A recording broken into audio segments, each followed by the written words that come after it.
నమస్తే, welcome to V2 news. ముందుగా headlines. Srikalahasti పట్టణంలో కొనసాగుతున్న మున్సిపల్ కమిషనర్ శ్రీనివాస్ తనిఖీలు. ఎంఎం వార్డును పరిశీలించి సమస్యలు తెలుసుకున్న కమిషనర్. శ్రీకాళహస్తిలో తుఫాన్ నష్టాలపై అధికారుల ప్రణాళికలు సిద్ధం. విద్యుత్ శాఖలో 1.10 కోట్ల నష్టం జరిగినట్టు నిర్ధారణ. ఈ నెల నుంచి చౌకధరల దుకాణంలో మారనున్న నిబంధనలు. నిర్దేశిత నగదు చెల్లించి సరుకులు తీసుకోవాల్సిందిగా ఉత్తర్వులు. శ్రీలంక సమీపంలో నేటి అర్ధరాత్రి తీరం దాటనున్న తుఫాన్. ఈ ప్రభావంతో రాయలసీమ వ్యాప్తంగా వర్షాలు. రాగల తుఫాను ప్రభావాలపై చిత్తూరు జిల్లా కలెక్టర్ సమీక్షా సమావేశం. విద్యుత్ శాఖలతో సమీక్షించిన జిల్లా కలెక్టర్ భరత్ నారాయణ గుప్తా.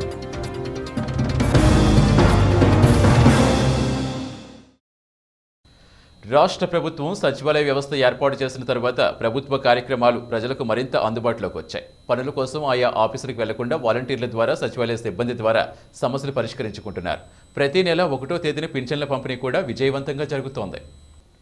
వృద్ధులకు, దివ్యాంగులకు, వితంతువులకు ప్రతి నెల 1వ తేదీన సామాజిక పింఛన్లను ప్రభుత్వం అందజేస్తోంది. సచివాలయాలు ఏర్పాటైన తర్వాత పింఛన్ల పంపిణీ సులభమవుతోంది. వాలంటీర్లు, సచివాలయ సిబ్బంది పింఛన్ల పంపిణీకి బాధ్యత వహిస్తున్నారు. తెల్లవారుజామున 6 గంటల నుంచే పింఛన్లు పంపిణీ చేయడం ప్రారంభించడంతో మధ్యాహ్న సమయానికి దాదాపుగా పూర్తవుతున్నాయి. శ్రీకాళహస్తి ఎమ్మెల్యే మధుసూదన్ రెడ్డి కుమార్తె పవిత్ర ఈరోజు మండల కేంద్రమైన రేణుగుంటలో పర్యటించారు. పలు కార్యక్రమాల్లో పాల్గొన్నారు. స్థానిక డాక్టర్ బిఆర్ అంబేద్కర్ విగ్రహానికి పూలమాలలు నివాళులర్పించారు. ఒక న్యాయవాదికి సంబంధించిన కార్యాలయం ప్రారంభించారు. ఈ కార్యక్రమంలో మండల వైసీపీ నాయకులు, కార్యకర్తలు పాల్గొన్నారు. శ్రీకాళహస్తి పట్టణంలో తహసీల్దార్ ఆఫీస్ ఆవరణలు విలువైన వస్తువులు తుప్పుపడుతున్నాయి. ప్రభుత్వానికి నష్టంతో పాటుగా ఆఫీస్కు వచ్చే ప్రజలు విషపురుగులతో ఇబ్బంది పడుతున్నారు. శ్రీకాళహస్తి పట్టణంలో తహసీల్దార్ ఆఫీస్ పురాతన భవనంలో ఉండేది. ప్రభుత్వం నూతన భవనం నిర్మించిన సందర్భంగా పాత కొయ్యలు, ఇనుప వస్తువులు అధికారులు ఆఫీస్ ఆవరణలో నిల్వ చేశారు. పాత భవనానికి సంబంధించిన వస్తువులు, ఇనుప సామాగ్రి ఎండకు, వానకు పాడైపోతున్నాయి. ప్రతిరోజు వందలాది మంది ప్రజలు వివిధ పనుల కోసం ఆఫీసుకు వస్తుంటారు. పాత సామాగ్రి ఆఫీస్ ఆవరణలో ఉండడంతో పాములు, విషపురుగులు చేరాయి. దీనివల్ల కార్యాలయంలోకి రావాలంటే ప్రజలు భయపడే పరిస్థితి ఏర్పడింది. అధికారులు వెంటనే స్పందించి వాటిని తొలగించాలని ప్రజలు కోరుతున్నారు. శ్రీకాళహస్తి మున్సిపల్ కమిషనర్ శ్రీనివాస్ ఈరోజు పట్టణంలో ఎంఎం వార్డు పరిశీలించి సమస్యలు తెలుసుకున్నారు. సమస్యలు వెంటనే పరిష్కరించాలని సిబ్బందిని ఆదేశించారు. ఎంఎం వార్డులో మంచినీటి సరఫరాపై కమిషనర్ ఆరా తీశారు. అంతేకాకుండా కల్వర్టులు పాడై ఉండడంతో వెంటనే మరమ్మతు చర్యలు చేపట్టాలని ఏఈ లలితను ఆదేశించారు. పారిశుధ్య నిర్వహణపై ప్రజలకు అవగాహన కల్పించారు. సమీపంలోని దుకాణాలు పరిశీలించి ప్లాస్టిక్ కవర్లు సీజ్ చేసి వ్యాపారులను హెచ్చరించారు. నివర్ తుఫాను కారణంగా పలు రకాల నష్టాలు జరిగాయి. విద్యుత్ శాఖ శ్రీకాళహస్తిలో 1.10 కోట్ల రూపాయల నష్టం జరిగిందని ఆ శాఖ ఏడీఈ జయప్రకాష్ తెలిపారు. విద్యుత్ స్తంభాలు కూలిపోవడం, ఒరిగిపోవడం, ట్రాన్స్ఫార్మర్లు కాలిపోవడం, విద్యుత్ తీగలపై చెట్లు కూలటం తదితర సంఘటనలు జరిగాయన్నారు. అయితే ప్రజలు ఇబ్బంది పడకుండా సిబ్బంది కృషి చేశారని, అందువల్ల సరఫరాకు ఎక్కువసేపు అంతరాయం లేకుండా త్వరగా పునరుద్ధరించామని తెలిపారు. నివర్ తుఫాను కారణంగా 1,10 లక్షల నష్టం జరిగిందని, మరో 2 తుఫాన్లు ఎదుర్కోవడానికి సిద్ధంగా ఉన్నామని తెలిపారు. శ్రీకాళహస్తి పట్టణంలో ఈ నివార్ తుఫాను కారణంగా చెట్లు పడిపోవడం వల్ల పోల్స్ విరిగినవి, అట్లాగే ఎక్కడైనా కూడా లైన్లు కట్ అయినవి, వాటికి వెంటనే మనం స్పందించేసేసి విద్యుత్ శాఖ తరఫున మెంబర్స్ టీమ్స్గా ఫామ్ చేసుకునేసేసి సుమారుగా ఒక 100-120 మంది దాకా మనం టీమ్స్ పెట్టుకొని ఉన్నాము. సో వాళ్ళ ద్వారా ఎప్పటికప్పుడు సమాచారం తెలుసుకున్న వెంటనే అటెండ్ అయ్యేసేసి మనము పవర్ సాస్ పెట్టుకొని వాటి ద్వారా ట్రీ కటింగ్ అంతా క్లియర్ చేసుకునేసేసి రెక్టిఫై చేసుకుంటూ వస్తున్నాము. సో వీటికి మన జిల్లా ఉన్నతాధికారులు అట్లాగే ఇప్పుడున్నటువంటి సిబ్బంది అందరూ కూడా సహాయ సహకారాలతోటి మనము ప్రజలకి ఎటువంటి ఇబ్బంది లేకుండా మనము నివారణ చర్యలు తీసుకుంటున్నాం. కరోనా వైరస్ లాక్డౌన్ కారణంగా పేద ప్రజలు ఇబ్బంది పడకుండా కేంద్ర, రాష్ట్ర ప్రభుత్వాలు చౌక డిపోల ద్వారా ఉచితంగా సరుకులు అందజేస్తాయి. అయితే ఈ నెల నుంచి నగదు చెల్లించి సరుకులు తీసుకోవాల్సి ఉంటుంది.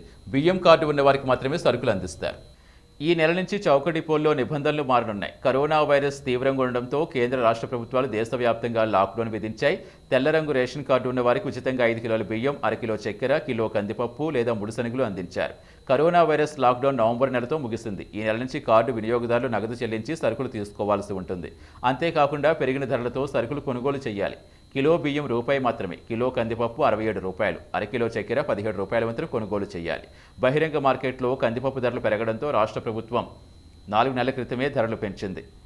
అయితే కరోనా వైరస్ కారణంగా పెంచిన ధరలు అమలు చేయలేదు. కిలో కందిపప్పు 67 రూపాయలకు వినియోగదారులు కొనుగోలు చేయాలి. తిరుపతి ఏఎస్పీ అరిపుల్లా ఈరోజు శ్రీకాళహస్తిలో పోలీసులతో ప్రత్యేకంగా సమావేశం నిర్వహించారు. తుఫాన్లు వచ్చే అవకాశం ఉండడంతో సిబ్బంది అప్రమత్తంగా ఉండాలని సూచించారు. 22 మంది ప్రత్యేక సిబ్బందిని నియమించామని అవసరమయ్యే ప్రాంతాల్లో వారి సేవలు వినియోగించుకోవాలని తెలిపారు. శ్రీకాళహస్తి డీఎస్పీ ఆఫీసులో ఈరోజు తిరుపతి ఏఎస్పీ అరిపుల్లా సమావేశం ఏర్పాటు చేశారు. గురు శుక్రవారాల్లో తుపాన్లు వస్తాయని వాతావరణ శాఖ అధికారులు హెచ్చరించడంతో ఈ సమావేశం ఏర్పాటు చేయడం జరిగింది. పోలీసులతో పాటు ప్రజలు కూడా అప్రమత్తంగా ఉండాలని ఆయన సూచించారు. చెరువులు జలాశయాలు నిండి ఉండడంతో ప్రమాదాలు జరిగిన వెంటనే సహాయక చర్యల కోసం 22 మంది ప్రత్యేక సిబ్బందిని నియమించామని తెలిపారు. నీటిలో మునిగిపోతున్న వారిని రక్షించేందుకు ప్రత్యేకంగా శిక్షణ పొందారని వీరి సేవలు వినియోగించుకోవాలని తెలిపారు. చెరువులు జలాశయాలు ప్రమాదకరంగా ఉంటే ఎర్రజెండాలు నాటాలని, నీటి ప్రవాహం వచ్చే ప్రాంతాల్లో జాగ్రత్తలు పాటించాలని తెలిపారు. అంతేకాకుండా మాస్కులు లేకుండా తిరిగే వారిపై కేసులు పెడతామని హెచ్చరించారు. ఈ సమావేశంలో డీఎస్పీ విశ్వనాథ్, సిఐలు, ఎస్ఐలు పాల్గొన్నారు. 2 మెంబర్స్ను స్పెషల్ పార్టీ అంటే బెటాలియన్కు సంబంధించిన వాళ్ళు, వీళ్ళు కొద్దిగా ఎక్స్పీరియన్స్డ్ ఎస్డిఆర్ఎఫ్ పార్టీ అన్నమాట. వీళ్ళ దగ్గర అన్ని ఎక్విప్మెంట్స్ ఉన్నాయి. ఏవైతే అవసరానికి మనకు వాటర్లో కొట్టుకుని పోయినప్పుడు లేదంటే మునిగేటప్పుడు ఏవైతే మనము సేవ్ వదలుచుకున్నామో ఆ మెటీరియల్ అంతా ఉంది అనమాట వాళ్ళ దగ్గర. రోప్స్ కాడ నుంచి, లైఫ్ జాకెట్స్ కాడ నుంచి, తర్వాత లైఫ్ బాయ్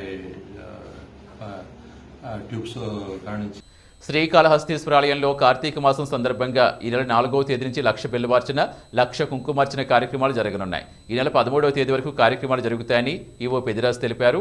ప్రతి ఏడాది కార్తీక మాసం సందర్భంగా స్వామివారికి 1,00,000 బిల్వవార్చన, అమ్మవారికి కుంకుమార్చన చేయడం ఆనవాయితీగా ఉంది. ఈ సందర్భంగా ఈ నెల 4వ తేదీ నుంచి 13వ తేదీ వరకు 1,00,000 బిల్వవార్చన, 1,00,000 కుంకుమార్చన కార్యక్రమాలు నిర్వహిస్తామని ఈవో పెదిరాజ్ తెలిపారు.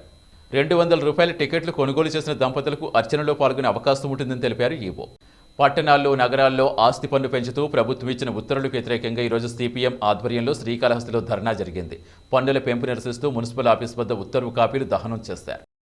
బోర్డర్ సెక్యూరిటీ ఫోర్స్ ఆవిర్భావ దినోత్సవం ఘనంగా నిర్వహించారు. దేశ రక్షణలో బీఎస్ఎఫ్ పోషిస్తున్న పాత్ర అపారమైనదని, ఈ నేపథ్యంలో 56వ రైజింగ్ డే పెరేడ్ ఢిల్లీలో ఘనంగా జరిగింది. తొలుత పాకిస్తాన్ బోర్డర్లో సేవలందించిన బీఎస్ఎఫ్ నేడు బంగ్లాదేశ్, జమ్మూ కాశ్మీర్తో పాటు దేశ అంతర్గత సమస్యలు చక్కదిద్దుతోంది. సరిహద్దు భద్రతా దళం బీఎస్ఎఫ్ ఆవిర్భావ దినోత్సవం పురస్కరించుకుని ఢిల్లీలో చావ్లా క్యాంపులో ఘనంగా 56వ రైజింగ్ డే పరేడ్ నిర్వహించారు. ఈ సందర్భంగా బీఎస్ఎఫ్ జవాన్లు చేసిన కవాతు విన్యాసాలు పలువురిని ఆకట్టుకున్నాయి. పాకిస్తాన్తో అంతర్జాతీయ సరిహద్దుల్లో భద్రత కోసం బీఎస్ఎఫ్ను 1965 డిసెంబర్ 1ని ఏర్పాటు చేశారు. అనంతరం దాన్ని బంగ్లాదేశ్ సరిహద్దుకు విస్తరించారు. భారత పారామిలిటరీ దళాల్లో ఒకటిగా ప్రధాన పాత్ర పోషిస్తోంది బీఎస్ఎఫ్. కొంతకాలంగా కశ్మీర్లో ఉగ్రవాద కార్యకలాపాల నిర్మూలన సహా దేశంలో అంతర్గత సమస్యల పరిష్కారానికి కూడా ఈ బలగాలు మోహరిస్తున్నారు. బీఎస్ఎఫ్ సంస్థను ప్రభుత్వాలు చాలా బలోపేతం చేశాయి.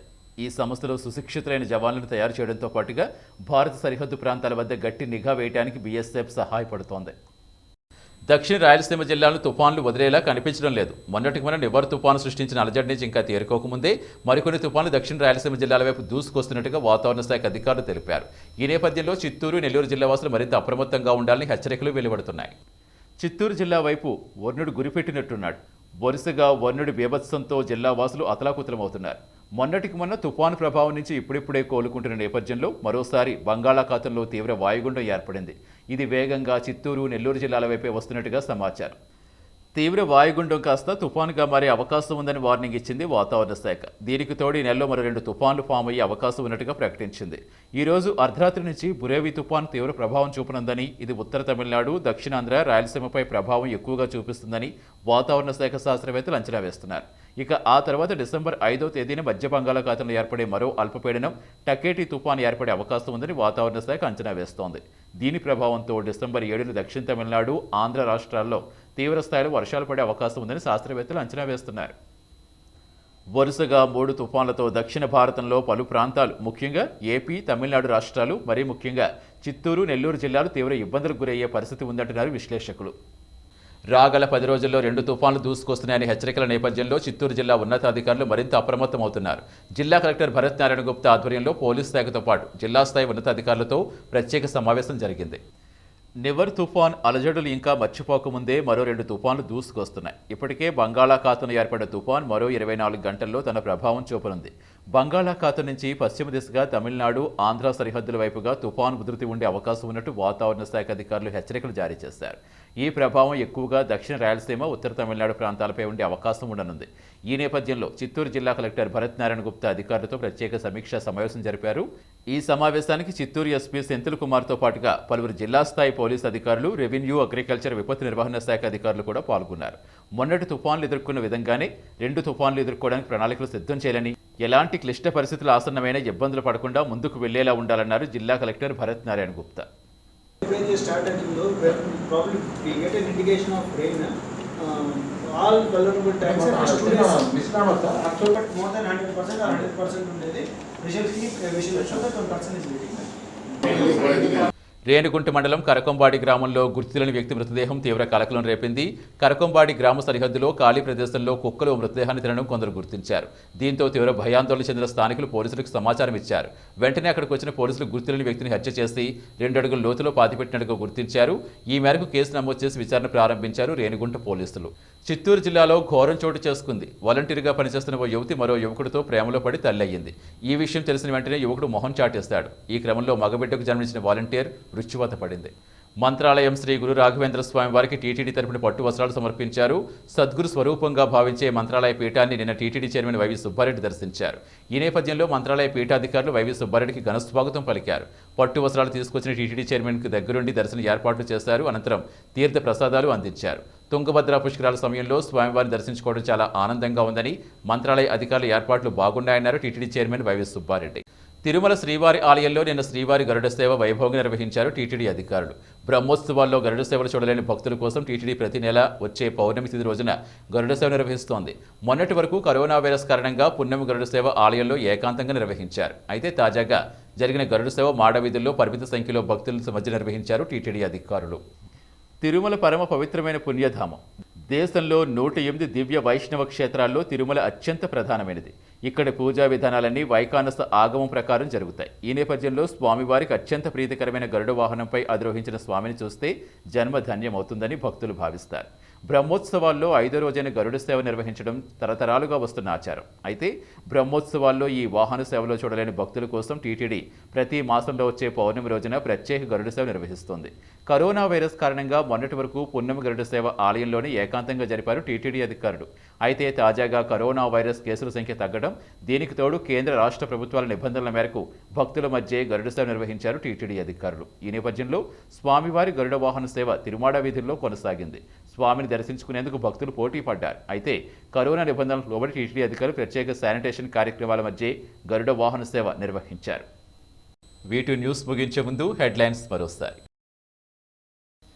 శ్రీకాళహస్తి పట్టణంలో కొనసాగుతున్న మున్సిపల్ కమిషనర్ శ్రీనివాస్ తనిఖీలు. వార్డును పరిశీలించి సమస్యలు తెలుసుకున్న కమిషనర్. శ్రీకాళహస్తిలో తుఫాన్ నష్టాలపై అధికారుల ప్రణాళికలు సిద్ధం. విద్యుత్ శాఖలో 1.10 కోట్ల నష్టం జరిగినట్టు నిర్ధారణ. ఈ నెల నుంచి చౌకధరల దుకాణంలో మారనున్న నిబంధనలు. నిర్దేశిత నగదు చెల్లించి సరుకులు తీసుకోవాల్సిందిగా ఉత్తర్వులు. శ్రీలంక సమీపంలో నేటి అర్ధరాత్రి తీరం దాటనున్న తుఫాన్. ఈ ప్రభావంతో రాయలసీమ వ్యాప్తంగా వర్షాలు. రాగల తుఫాను ప్రభావాలపై చిత్తూరు జిల్లా కలెక్టర్ సమీక్షా సమావేశం. విద్యుత్ శాఖలతో సమీక్షించిన జిల్లా కలెక్టర్ భరత్ నారాయణ గుప్తా.